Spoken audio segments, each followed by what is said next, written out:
What is going on, everybody? How is everybody doing today? Welcome back here today to my first mock draft of the 2022/3 college NBA season. So shout out to Devin, who's made a ton of tier lists and quiz videos for me before. He put together this mock. Usually I'll use Fanspo, but they haven't updated their 2023 mock yet.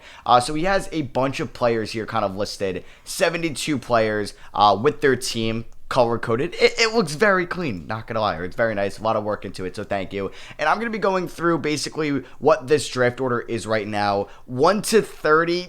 I mean, once we get past the lottery, it's really just like these players might not even declare for the draft. They might not even go in the first round just because the college season is starting like today. That's why I want to do this video, just to kind of celebrate kickoff of the college season. Temple, my team, them and UNC, they lost to a team they were minus 30,000 money line on or whatever, minus 3,000 money line against Wagner. I guess shout out New York. And they lost in overtime. Aaron McKee might have to go. Sorry for that rant. So yeah, I'm just going to be giving you guys who I think would go where. This is the standings that we're going up against right now. Obviously, it's going to change as we go throughout the year. We'll do mock drafts for the trade deadline near then. We'll do it for March Madness, and then we'll do ones once the end of the year. We're going to have 5+ mock drafts till the end of the season. So right now, like the Warriors are picking 5th. Pelicans are picking 4th because of the LA Lakers pick. You have, let's see, Brooklyn at 9. That'll probably change. Miami at 10. Utah at 11, but that's, I believe, via Minnesota. Because I guess their pick here is their pick. Okay, yeah, one of these is via Minnesota or Cleveland. Or no, it's definitely from Minnesota. And then I believe that this pick is from Philly. Either way, let's get into this. So the first pick, we're not really going to talk about it too much. It's Victor Wembanyama. You guys know everything about Victor at this point. Like, he is the clear-cut 1-1. If he tore his ACL, he'd still go 1-1. Obviously, we don't want that to happen. But yeah, he is the most hyped up prospect we have seen. I think more hyped up than Zion. If he played collegiate basketball, it would feel that way. It might not, because you're really not going to hear his name too much throughout the collegiate year. He's not going to be in March Madness or anything like Zion. Like that game against UCF, everybody was watching Zion, right? But he's probably the most hyped up prospect we have seen since LeBron James, more than Kevin Durant, more than Luka Doncic. More than Ben Simmons was, more than Andrew Wiggins was. Yeah, he's the clear-cut number 1. And Houston looks like they're going for him. They're 1-9 at the moment. I think they just lost to Orlando tonight.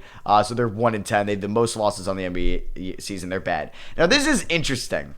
I don't even know what Detroit would do here. I feel like you got to go Scoot Henderson. Now, like, there's a chance that Ben Thompson has a great overtime elite season.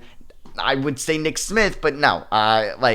Because Nick Smith is similar to Henderson. Are you going to have Cade Cunningham, Jaden Ivey, and Scoot Henderson? I feel like you have to do that, and the talent is there. So I'm still going to have Henderson go too, but I'm just saying, if Cam Whitmore, Derek Whitehead, Keontae George, Sword Thompson, one of these wings this season balls out and is like that consensus number 3, we could think about Detroit making that tough decision just because they just spent a top 5 pick on Jaden Ivey. They spent the number 1 overall pick on Cade Cunningham. Do they think Cade, Ivey, and Henderson can work? But they can obviously go Scoot and Cade and then have Ivey come off the bench. But then can that work, Scoot and Cade? We'll see. But we'll cross that bridge when we get there. Orlando at 3. I like them going Nick Smith here, a little bit more than Amen Thompson, just because they have Franz Wagner kind of at that 3. That 2 spot is wide open. Fultz has had his injury history. Same with Collette sometimes. Suggs hasn't looked amazing in his year plus so far in the league. He's had some injuries, but hasn't looked the best. I mean, their 3-4 is set for the future in Franz and Banchero. If they got Wemby, that'd be super cool. But they got Wendell Carter Jr. there. I think Nick Smith is going to ball out for Arkansas. They're a team you want to keep an eye on this year because you can see 3 players here. You got Jordan Walsh, Nick Smith, and Anthony Black. This is also in an order of Hoops Intellect, which is a big college basketball source. So yeah, I have Nick Smith going 3 to Orlando, and that would just leave Amen Thompson, a freakazoid athlete, going to the Pelicans. Man, the Pelicans could really get a top 10 pick and make the playoffs this year if the Lakers are bad, which it looks like they are going to be. They're 2-7 at the moment I'm recording this, and they played well against Cleveland. And you could see the talent disparity between them and some of these other good teams. I still believe that they're going to be in the play-in tournament at the end of it, 10 or 9, which you never know what happens when the play-in tournament starts. But it's not looking great. Yeah, like Portland is better than maybe people expected. We'll see if Sacramento's going to be better than them throughout the year. But it's looking like that Pelicans pick is going to be nice, especially if these Anthony Davis trade rumors are true. The Warriors at 5. I would go Dariq Whitehead here out of Duke. Now, he will have, I think, a little injury kind of glaring over him, but he's going to be a great Duke freshman this year. All eyes are going to be on him for the Blue Devils, being kind of their number one guy going throughout the season. And yeah, here's kind of like some second round stuff. But yeah, I moved the players' names over here just so it's not getting confusing with who I have getting drafted right now. But yeah, Dariq Whitehead, all eyes are going to be on him at Duke this year. I'm very excited. So at 6, we do have Charlotte. I'm going to have them going Cam Whitmore, another wing there. We know the whole Miles Bridges, what happened there. James Bouknight looking like it's not the greatest pick. They really need some like super, they need some super talented guys against LaMelo Ball. Even like a SROS Thompson could be an option here. But it really gets to some good wings in this draft too. Like you're looking at Amen Thompson, a freak athlete for the overtime elite. You're looking at Cam Whitmore, Dariq Whitehead, Keontae George, who I love as well. And speaking of Keontae George, I'm going to have him going to the Kings there at 7. I think that would actually be kind of perfect for them because you have Sabonis, you have Keegan Murray, you have Fox, you have Mitchell. You have some other guys, and then you can, and like you have Monk and Herter. But yeah, I like Keontae George. He could be the 2, he could be a 3. I think he's going to be a solid defender in the league, and I really like that pick for them there. Next up, we're going to have Derek Lively, a guy that I'm a fan of. You know, if you watch the Supersonics franchise, going to the Wizards at 8, he could be a good defensive presence next to Kristaps Porzingis at that 4 and 5. You can kind of move Kuzma back to the 3, Beal at the 2, and you still figure out their point guard spot. They could also look at Cason Wallace here potentially to be that point guard down the line for them. But I think the Wizards, it would be really cool for them to win the lottery as well. Like, maybe not the Wemby lottery, but I mean, like, that would be great for them. But yeah, if they were able to get Scoot Henderson, that can completely turn that franchise around. But Beard Kristaps is off to a good start this year. Brooklyn at 9, lucky they do have their pick this year. Yeah, because it was the Sixers pick in that Royce O'Neal trade. I'm going to have them go SROS Thompson, the brother of Amen Thompson, who went 4th. Yeah, the Thompson twins, they're going to be all eyes on them in the Overtime Elite this year. The Overtime Elite, I believe, just got a streaming deal with Amazon Prime, so that's going to be good. You're going to be able to watch their games because they have some talented guys coming out of them now and in the future. They're getting a lot of hype. We saw G. Montero play for them a little bit recently. But yeah, Brooklyn's really need to get it. They're going to have to take a boomer bust guy. Like, they're going to have to take a prospect with a super high ceiling, but also maybe a super low floor, just because Kyrie's most likely gone. What's going on with Ben Simmons? Is KD going to get traded by the deadline? Who knows? Like, Brooklyn kind of needs to hit on this pick. Coming in at number 10, we have the Miami Heat. I like the idea. I like the Miami Heat picking here is just wild, but I like Cason Wallace going to them.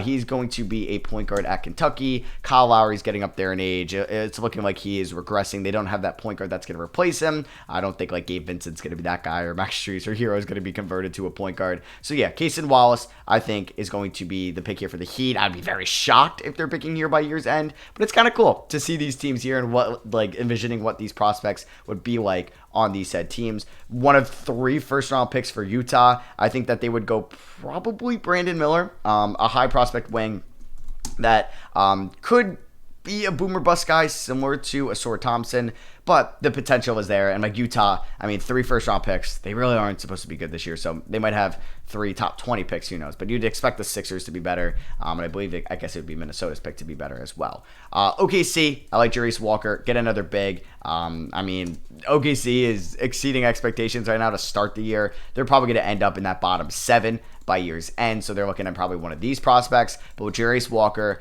power forward, most likely projected to be, could be next to Chet Holmgren long term, and I actually think that'd be a great pick for them. On to the San Antonio Spurs at 13. I'm a fan of Anthony Black. I think he could be a 1, a 2, or a 3. We'll probably see more wingness out of him this year at Arkansas, or at least I expect him to. But yeah, you're going to see him playing with Nick Smith and Jordan Walsh. They're going to be an exciting team. San Antonio, add more wings to this group. I mean, they could look at Khalil Ware there, a center, because Pirtle, they might not overpay for in free agency, so we'll have to keep an eye on that. But I'm going to have Khalil Ware go to Utah at 14. Their center rotation is pretty bleak right now. Udoka has a Buki, or Cleese has a, wait, I said Udoka has a Buki. Wow. Walker Kessler, they could add another talent there into Utah. Knicks at 15. This is tough, man. This is tough because I think they go like Gregory Jackson. I don't know. No, I don't think they're going to take a power forward. I think they would probably go Dylan Mitchell out of Texas. It's a debate. Like, I'm kind of debating if they would do this. But yeah, I'm going to go Dylan Mitchell here. More of a 3 or a 4. just like, I want Obi Toppin to play more, and they already have Joyce Randall making all this money. Ugh, it is what it is. We'll see where the Knicks are picking. Is it going to be in the top 15? Probably, I would expect by year's end, but maybe they're a team that has assets and trade like picks and players that they could make a move. So I'm probably going to go through this second part of the first round fairly quickly because a lot of these prospects we don't really know a lot about. Like, to be honest, I don't really know a lot about Arthur Kaluma, at least right now, or at least maybe Amari Bailey. He's kind of fallen off draft boards. He was hyped up as a prospect going into the year. And like even Chris Livingston, like we'll see what these guys can do, but a lot of this is going to be interchangeable by the year's end. So usually I'll do like a lottery to start the year. So like right here, I believe that this would probably be G.G. Jackson, Gregory Jackson to Indiana. Like that fit as kind of maybe a 4 or 5 piece. Baba Miller, he's already kind of ran into some NCAA issues, but that's not on him. It's kind of on them being pretty strict. He's an incredible talent. Hopefully we see him back integrated things at Florida State this year. I'm going to go Grady Dick out of Kansas here to the LA Clippers at 18. He's probably going to be a top 20 pick. I like Jordan. This might be even low for Jordan Walsh. I'm a pretty big fan out of Jordan Walsh. Even Traquavion Smith, who's I believe he's a sophomore, or is he going to be a junior? I think a sophomore for North Carolina State. He has a ton of potential, at least with this athleticism. I'm a fan of him. And then, to be honest, the Knicks with their second first-round pick, see, it's tough just not knowing who these guys or what pick this is from. I'd probably say, I like Chris Livingston out of Kentucky. We'll see. We'll see how he's going to be this year. I'm not expecting anything crazy. Julian Phillips to Chicago. He's probably going to be towards that first round pick. Julian Strother, a veteran guy. Amari Bailey, maybe to Atlanta. No, I don't think they would take a flyer on Amari Bailey. I'll probably have him going to Charlotte.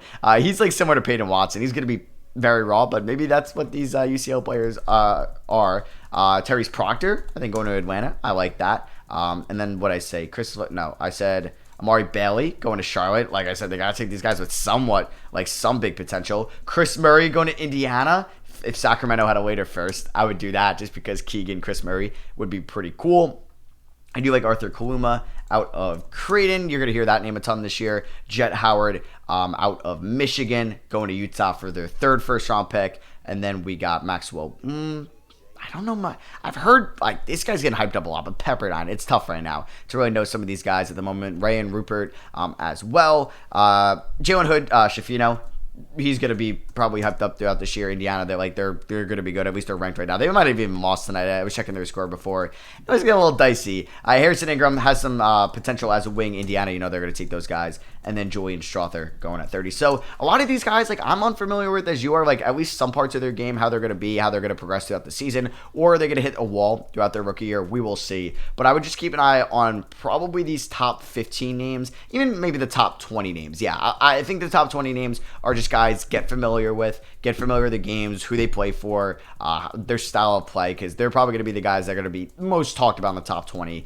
Besides Victor and Scoot, because you already know they're going to be locked probably 1 and 2. So let me know what you guys think of this mock draft down below. Hope you guys are excited for the college basketball season. Let me know your favorite team, who you root for. Is it because you go to that college, you live in that state, maybe you like the player that went there? Let me know down below. But yeah, I hope you guys did enjoy. I love you guys, and I'll catch you on the next one. Peace.